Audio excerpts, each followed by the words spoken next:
अस्सलामुअलैकुम साथियों, Urdu language channel में आप सभी का स्वागत, वेलकम, खैर मकदम है। मेरा नाम मंसूर आलम है। C TET UP TET 2020। आज की जो वीडियो है इंग्लिश, हिंदी और उर्दू का ट्रांसलेशन किया गया, यानी तीनों लैंग्वेज के अल्फाज वर्ड को लिए हैं और ट्रांसलेट किया है। जो उर्दू पेडागोजी के मुश्किल अल्फाज हैं, बहुत डिफ़िकल्ट वर्ड होते हैं उर्दू के, उनको हिंदी में और अंग्रेजी में ट्रांसलेट किया है। मज़मून पे आते हैं। Difficult words of Urdu pedagogy. पहला पॉइंट है, कह रहा है कसीर लसानियत।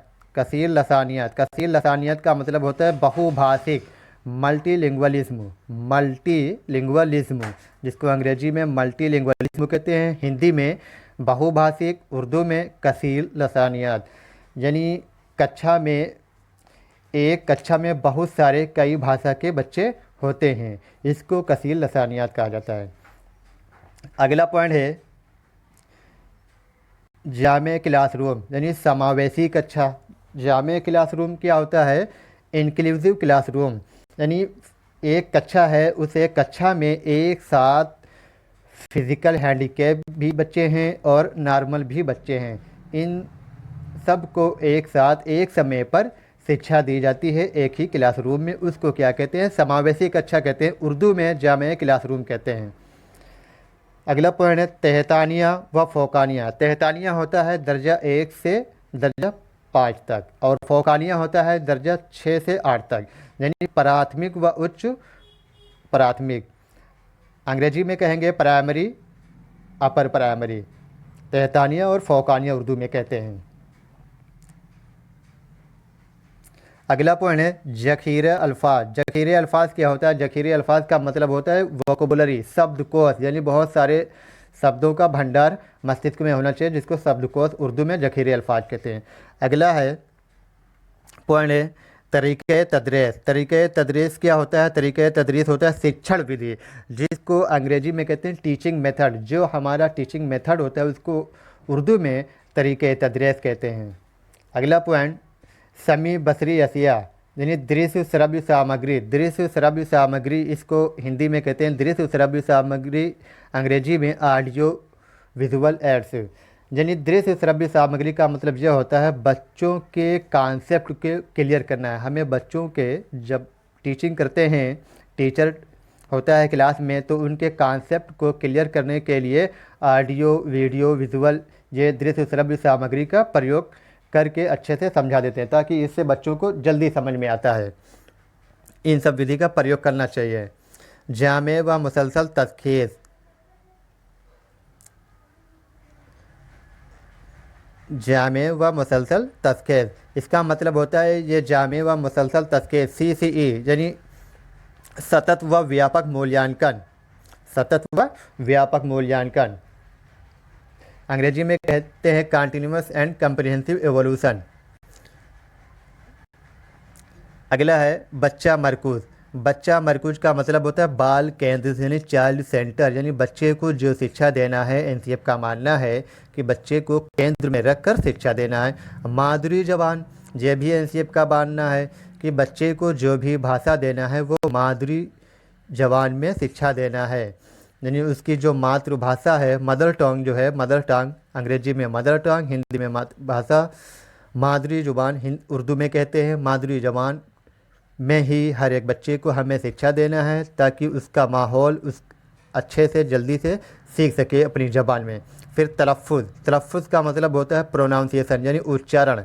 उच्चारण हमारा उर्दू में क्या कहते हैं? तलफ़ुज़। उच्चारण पर भी ध्यान देना है, उच्चारण सही होना चाहिए। हमेजियत नशोनुमा, सर्वांगीण विकास। हमेजियत नशोनुमा, सर्वांगीण विकास, बच्चे में हमें सर्वांगीण विकास करना है, जिसको उर्दू में कहते हैं हमेजियत नशोनुमा।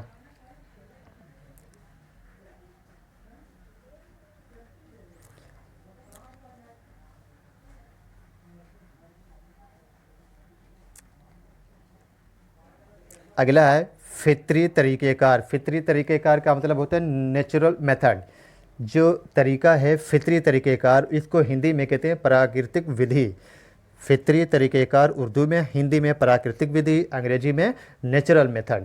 ये सब माने हैं, मीनिंग है, उर्दू, अंग्रेजी और हिंदी में ट्रांसलेट करके आपके सामने बता रहे हैं वीडियो। मुर्तकिज़ समाज यानी ध्यान केंद्रित सुनवाई, इसमें फोकस हियरिंग यानी बच्चे को जब क्लास में शिक्षा दी जाए तो बच्चे का फोकस किस पे होना चाहिए, ध्यान केंद्रित सुनवाई होना चाहिए। हियरिंग बहुत अच्छी होनी चाहिए सुनने को, यानी अगर पहले जब आप सुनेंगे तभी आप दूसरे को समझा पाएंगे। तो मुर्तकिज़ समाज ये बहुत इम्पोर्टेंट है, ध्यान केंद्रित सुनवाई। मुर्तकिज़ समाज। अगला पॉइंट है आमोजिस। आमोजिस का मतलब होता है लर्निंग यानी सीखना। आमोजिस का मतलब सीखना, लर्निंग, जिसको हिंदी में कहते हैं अधिगम।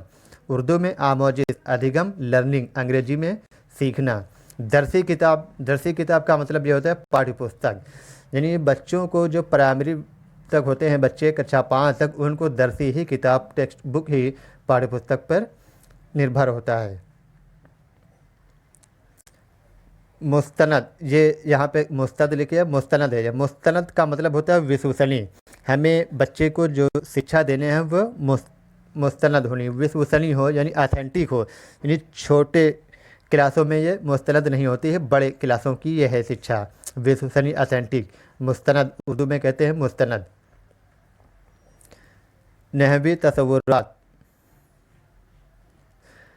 नहवी तसव्वुरात संश्लिष्ट अवधारणाएँ यानी सिंटैक्टिक कॉन्सेप्ट, हिंदी में कहेंगे संश्लिष्ट अवधारणाएँ। अगला पॉइंट है समाजी तामुल। समाजी तामुल बहुत इंपॉर्टेंट होता है, ये बहुत ही मुश्किल और इम्पोर्टेंट वर्ड है, शब्द है, अल्फाज है। समाजी तामुल, सामाजिक अंतःक्रिया यानी सोशल इंटरेक्शन, इसके बारे में वाइगोत्स्की ने भी बताया है सामाजिक अंतःक्रिया के बारे में। यानी वाइगोत्स्की का मानना है कि बच्चा जो भाषा सीखता है वो सामाजिक तामुल के माहौल में रहकर सीखता है, सामाजिक तामुल के माध्यम से ही भाषा सीखता है। अंदाज़े कद्र क्या होता है, मूल्यांकन, जिसको एवोल्यूशन कहते हैं। हमें अंदाज़े कद्र, इसके माने होते हैं मूल्यांकन, अंग्रेजी में एवोल्यूशन। बच्चे का मूल्यांकन करना चाहिए। फासलाती तालीम का मतलब होता है डिस्टेंस एजुकेशन, हिंदी में कहते हैं दूरस्थ शिक्षा। उर्दू में फासलाती तालीम, हिंदी में दूरस्थ शिक्षा, अंग्रेजी में डिस्टेंस एजुकेशन। अगला पॉइंट है तरगीब क्या होता है, प्रेरणा, यानी बच्चे का मोटिवेशन करना है। उर्दू में तरगीब, हिंदी में प्रेरणा, अंग्रेजी में मोटिवेशन। अगला पॉइंट है जदोसाजी का मतलब होता है तालिका बनाना, यानी बच्चे को टेबल बनाने के लिए दे दिया जाता है तो उसको कहते हैं जदोसाजी, तालिका बनाना। मरकज़ी ख्याल का मतलब यह होता है मुख्य विचार। मरकज़ का मतलब होता है केंद्र, यानी सेंट्रल आइडिया, केंद्र होता है मरकज़ी ख्याल, मुख्य विचार। वसी मुताला का मतलब बड़े पैमाने पर, यानी व्यापक अध्ययन, एक्सटेंसिव स्टडी, जिसको अंग्रेजी में कहते हैं एक्सटेंसिव स्टडी, हिंदी में व्यापक अध्ययन। वसी मुताला उर्दू में सरगर्मी यानी गतिविधि, एक्टिविटी, यानी क्लास में हमें क्या रखना है, गतिविधि हर वक्त रखनी है, एक्टिविटी रखनी है बच्चों के साथ।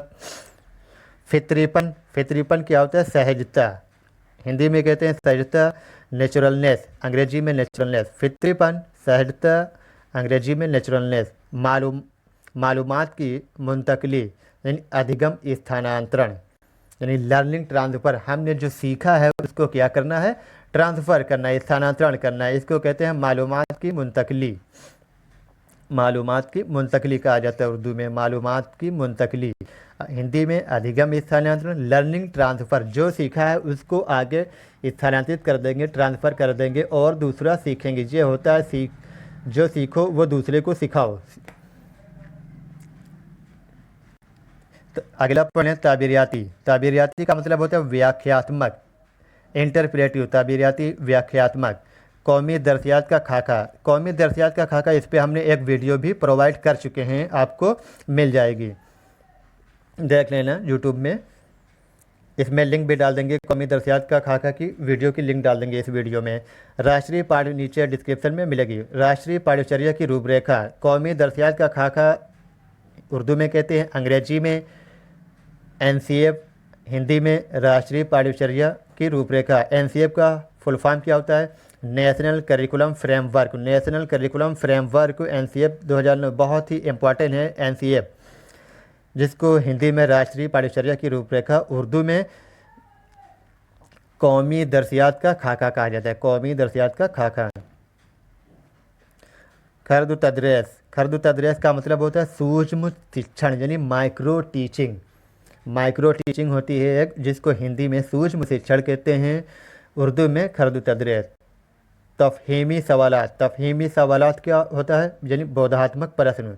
तफहीमी सवालात का मतलब होता है बोधात्मक प्रश्न यानी कॉम्प्रिहेंसिव क्वेश्चन करना। Comprehensive question.